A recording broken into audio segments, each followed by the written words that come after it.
আমার রান্নাঘরের জানলার পাশে এই যে দেখছো কলা গাছ, এই গাছগুলো আমাদের নিজেদেরই এবং গত পরশু দিন একটা কলা গাছ পড়ে গিয়েছিল, সেটা আমাদের দাদাভাই পেরেছিল এবং সেখান থেকে একটি থোড় ওরা রেডি করেছিল, যেটা আমাকে খাওয়ার জন্য একটুখানি দিয়েছিল। আমি ভাবলাম এই থোড় দিয়ে আমি কি রান্না করবো। এমনিতেই রান্নাবান্নার ব্যাপারে আমি আগে একটু কাঁচা ছিলাম, কিন্তু বরের কাছে থাকতে থাকতে সব রান্নায় মোটামুটি শিখে গেছি, কিন্তু এক্সপেরিমেন্ট করতে ভীষণ ভালো লাগে, মানে বিভিন্ন রান্না কিভাবে রান্না করব সেটা আমার এক্সপেরিমেন্ট করতে ভীষণই ভালো লাগে। আর এই থোড়টা দেখলাম নিরামিষভাবে রান্না করব, তো তোমাদের সকলের সঙ্গে একটু শেয়ার করি। তো প্রথমে আমি থোড়টাকে কেটে নিয়ে নুন হলুদ সুন্দর করে মেখে নিয়েছি। এরপরে দেখতেই পাচ্ছ কড়াইতে গরম তেল রয়েছে, গরম তেলের মধ্যে আমি দিয়ে দিলাম 2-4টে মতন বড়ি। এই বড়িগুলো দোকান থেকে কিনতে পাওয়া যায় কিংবা বাড়িতেও কেউ বানাতে পারো, সেটা তোমাদের চয়েস। তো বড়িগুলোকে সুন্দর করে প্রথমেই ভেজে নেবে, কারণ এই থোড় রান্নার জন্য এই বড়িটা ভীষণ প্রয়োজন। কী জন্য প্রয়োজন, কীভাবে লাগবে ভিডিওটা দেখো বুঝতে পারবে। এমনিতে আমার পেজে আমি খুব একটা রান্নার ভিডিও দিই না, কিন্তু আজকের রান্নাটা স্পেশাল বলে দিলাম। তো যে তেলটাই আমি বড়ি ভাজলাম সেই তেলটাই আমি দিয়ে দিয়েছি কিছুটা কাঁচা বাদাম। এই কাঁচা বাদামগুলো ভুবন বাদ্যকর জেঠুর কাছ থেকেই সংগ্রহ করা, উনি বাদাম বিক্রি করতেন না, গান গিয়ে ওনার কাছ থেকে কিনেছিলাম। তো সেই বাদামগুলো আমি সুন্দর করে কড়াইতে ভেজে নিলাম এবং সেই তেলেই আমি একটু পাঁচফোড়ন, একটু শুকনো লঙ্কা দিয়ে দিলাম। এই শুকনো লঙ্কা আর পাঁচফোড়নটা খুব অল্প পরিমাণে দিলেই ভালো, কেননা সবাই তো আর ঝাল খেতে পছন্দ করে না।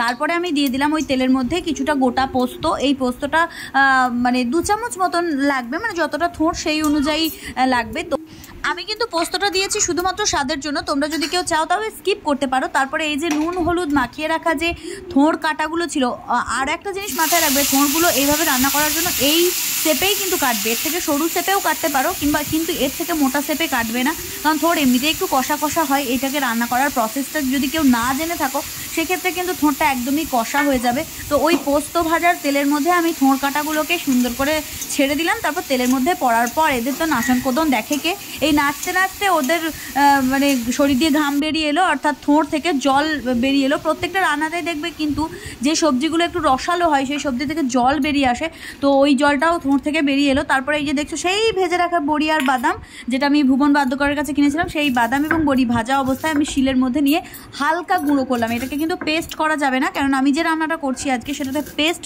করে দিলে খুব বাজে লাগবে, তো এটাকে পেস্ট হবে না, একটু ওই গুঁড়ো। এই জন্য মিক্সিতে ব্যবহার করা খুবই বিপজ্জনক, কারণ মিক্সি এমনই জিনিস যেখানে একদমই পেস্ট করে দেয় খুব যদি সাবধানতা অবলম্বন না করা যায়। তো এই যে দেখতে পাচ্ছ এই যে ব্যাপারটা, এই বিষয়টা কিন্তু খেয়াল রাখতে হবে যে এরকম অবস্থায় বাদামটা আর বড়িটা কিন্তু শিলপাটা থেকে তুলে নিতে হবে।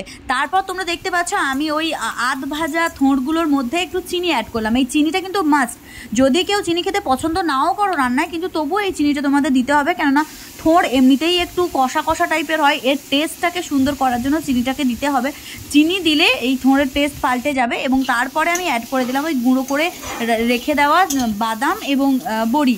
এই দুটো যখনই দিলাম তখনই কিন্তু এটা আলাদা রকম একটা মানে ঘ্রাণ চলে এলো। এমনিতেই বড়ির একটা সুগন্ধ থাকে, আর বাদাম ভাজাটা তো বলতেই হবে না, সবটা মিলে একটা দুর্ধর্ষ ব্যাপার দেখা গেল। যদিও এই ফার্স্ট টাইম জীবনে আমি থোড় রান্না করছি, জীবনে কোনো দিন আমি এইসব রান্না করি না, এই ধারে কাছেও যাই না, কেননা এইগুলো খুব ভজকটো রান্না, ভালো যদি না হয় তাহলে পুরোটাই খেতে বিস্বাদ হয়ে যায়। তো এই যে কড়াই থেকে নামিয়ে নিলাম আমি প্লেটের মধ্যে, তারপর বাড়ির যারা রয়েছে তাদেরকে আর কি দেবো। বাড়ির বলতে আমার 2 ছেলে, আমার মা, এরাই, আর কেউ তো সেরকম থাকে না, বড় বাইরে থাকে।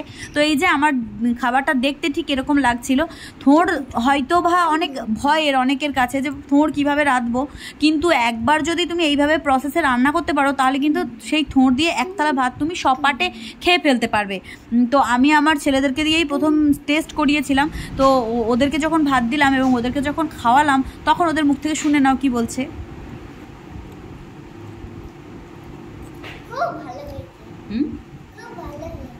সত্যি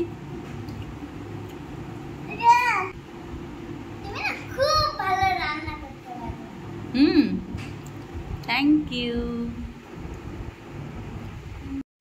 না তুমি নাও, হ্যাঁ করো।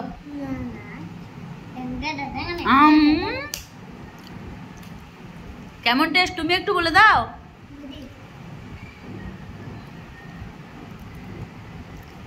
দেখি দেখি দেখি, হ্যাঁ